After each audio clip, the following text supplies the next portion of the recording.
領導說你辛苦了，你會怎麼回答呢？一般人會回答說沒事没事，不辛苦不辛苦。這個回答太實在了。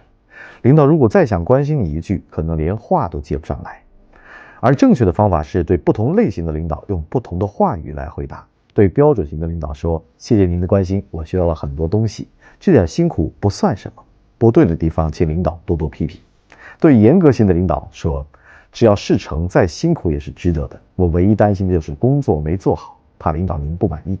對溫和型的領導說，有領導這句話，再辛苦我的心裡都是開心的，您是不是想犒勞一下我們呢？我今天給大家推薦一本書，叫做《回話的技術》。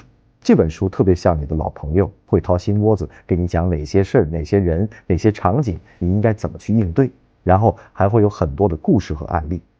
我覺得在這裡大家學到的不是油嘴滑舌，而是真誠的跟人相處的一些技巧和方法。